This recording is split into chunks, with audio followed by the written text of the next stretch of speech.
Obama under heavy scrutiny for his response to ISIS. Some critics going deep, saying the president is just not strong enough to take out the evil terror group. One congresswoman going even further, saying President Obama is so weak that it's actually encouraging ISIS. That congresswoman, Tennessee Representative Marsha Blackburn, is here to go on the record. Good evening. Good evening. So do you stand by that? I do. Why? I certainly do. Because when there is a void of leadership, somebody is going to fill it. And that always happens, Greta. And what we see now is we have a leader who has become the fearful leader. And people know that he's timid. And the way he's addressing ISIS is timid, and the American people want bold, decisive leadership. They want somebody to say, look, we're building a coalition.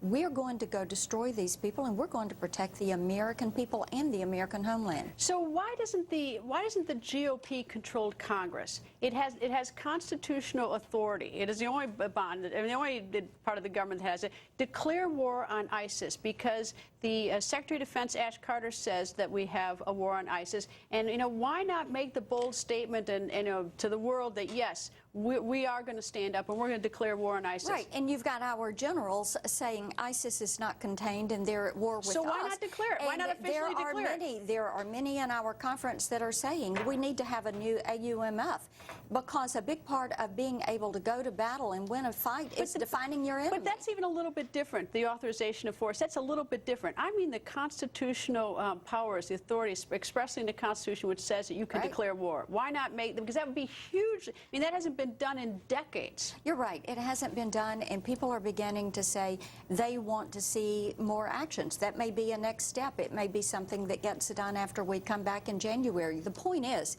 people want us to destroy them, not contain them, not just slow them down, but to destroy this and get rid of these terrorist groups that are causing disruption all around the globe. On November 12th, President Obama was interviewed, and he said ISIS is contained.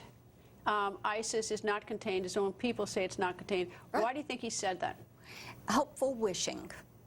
And that is what somebody does when they're trying to avoid reality and they don't want to admit. They think they can talk away or wish away certain problems, but that is just not reality. What we know from the commanders, from our troops that are over there, from our intel community, is that ISIS is spreading. We know that it metastasized through the Horn of Africa. We were aware of that. We know we have terrorist cells here. We know our FBI is investigating ISIS-related entities in all of our states. Everybody knows that it is spread. Radical Islamic extremism is spreading. All right. The Secretary of Defense says that ISIS is not contained. Joint Chiefs of Staff says ISIS is not contained. Everybody else says ISIS is not contained. The President, I don't know what he's saying now about it. I mean, I guess the other night he conceded that it's not contained. But, what are you hearing from Democratic members of Congress? Are they frustrated with the President, or do they sort of stand by his strategy? Most Democrats are quite frustrated because they are hearing from their constituents. People want to see a coalition pulled together. They want to see a strategy that is laid out. They want to know that there is going to be a plan to deal with the refugee issues and populations, and that there is going to be a way that we're going to get our hands around the Office of Refugee Resettlement. Those are items where there is a great push for certainty. I think it's the reason that national security has become the #1 issue in the presidential election. Well, I hope if the GOP thinks we're at war with ISIS, I hope the GOP, since they control the Capitol Hill, is that they read the Constitution. If they think we're at war with ISIS, declare it, do it, and make that statement. Yes, and go get them, defeat them. Defeat them, indeed. Congressman, nice to see you. Good to see you.